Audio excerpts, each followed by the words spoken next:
ಲಾಲ್ಬಾಗ್ನಲ್ಲಿ ಗಣರಾಜ್ಯೋತ್ಸವ ಫಲಪುಷ್ಪ ಪ್ರದರ್ಶನ.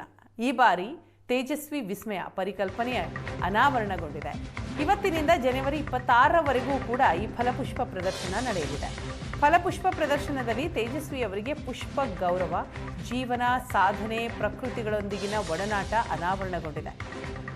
1.8 ಲಕ್ಷ ಗುಲಾಬಿ ಸೇವಂತಿಗೆಯಲ್ಲಿ ಈ ಬಾರಿ ಮನೆ ನಿರ್ಮಾಣ ಮಾಡಲಾಗಿದೆ.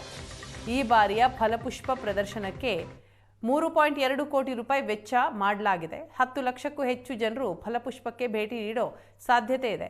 ವಯಸ್ಕರಿಗೆ 80 ರೂಪಾಯಿ, ಮಕ್ಕಳಿಗೆ 30 ರೂಪಾಯಿ ಟಿಕೆಟ್ ದರ ಇದೆ. ಲಾಲ್ಬಾಗ್ನಲ್ಲಿ ಪ್ರತಿ ವರ್ಷವೂ ಕೂಡ ಗಣರಾಜ್ಯೋತ್ಸವ ಫಲಪುಷ್ಪ ಪ್ರದರ್ಶನವನ್ನು ಮಾಡಲಾಗುತ್ತೆ. ಈ ಬಾರಿ ತೇಜಸ್ವಿ ವಿಸ್ಮಯ ಪರಿಕಲ್ಪನೆಯ ಅಡಿಯಲ್ಲಿ ಫಲಪುಷ್ಪ ಪ್ರದರ್ಶನ ಅನಾವರಣಗೊಂಡಿದೆ. ಇವತ್ತಿನಿಂದ ಜನವರಿ 26ರವರೆಗೂ ಫಲಪುಷ್ಪ ಪ್ರದರ್ಶನ ಇರಲಿದೆ.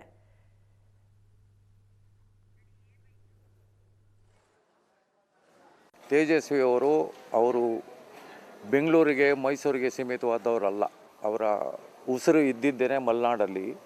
ಆಮೇಲೆ ನನ್ನ ಇದರಲ್ಲಿ ಹೇಳಬೇಕು ಅಂದರೆ ಅವರಿಗೆ ಪರಿಚಯವಿದ್ದಂಥ ಹಣ್ಣುಗಳು, ಕಾಯಿಗಳು ಅವನ್ನೆಲ್ಲ ನಾವು ಲಾಲ್ಬಾಗ್ ವತಿಯಿಂದ ನಾವು ತೀರ್ಥಹಳ್ಳಿ, ಆಗುಂಬೆ, ಕೈಮರ ಈ ಕಡೆ ಎಲ್ಲ ನಾವು ವಿಸಿಟ್ ಮಾಡಿ ಅಲ್ಲಿ ಬೆಳೆಯುವಂಥ ಫ್ರೂಟ್ಸ್ ನಂಬರ್ 1 ಮೊದಲನೇದಾಗಿ ಅದೆಲ್ಲ ಕಲೆಕ್ಟ್ ಮಾಡಿ ಇಲ್ಲಿ ಪ್ರದರ್ಶನಕ್ಕೆ ಇಡ್ತಾ ಇದ್ದೀವಿ. ಅದರ ಇಂಪಾರ್ಟೆನ್ಸು, ಅದರ ಹೆಸರು, ಬೊಟಾನಿಕಲ್ ನೇಮು ಎಲ್ಲ ಹಾಕಿ ಇಡ್ತೀವಿ. ಒಂದದು ಈ ಸರಿ ವಿಭಿನ್ನವಾಗಿರುತ್ತೆ. ಆಮೇಲೆ ಇನ್ನೊಂದೇನೆಂದರೆ ಮಲೆನಾಡಿನ ರೈತರು, ಅಲ್ಲಿನ ಟ್ರೈಬಲ್ಸು ಇವರೆಲ್ಲ ಮಾಡಿ ಉಪಯೋಗಿಸುವಂಥ ಪರಿಕರಗಳು.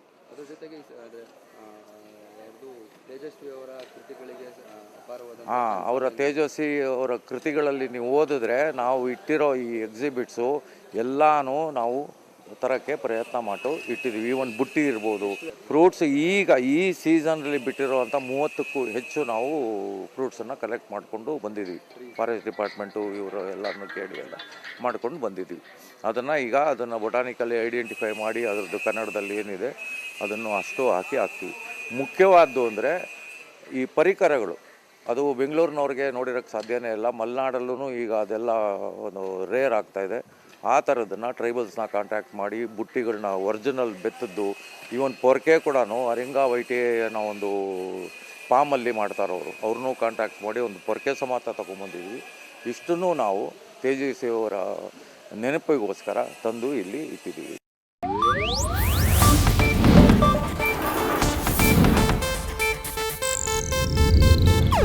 ಇದು ಏಷ್ಯಾನೆಟ್ ನ್ಯೂಸ್ ನೆಟ್ವರ್ಕ್ ಪ್ರಸ್ತುತಿ.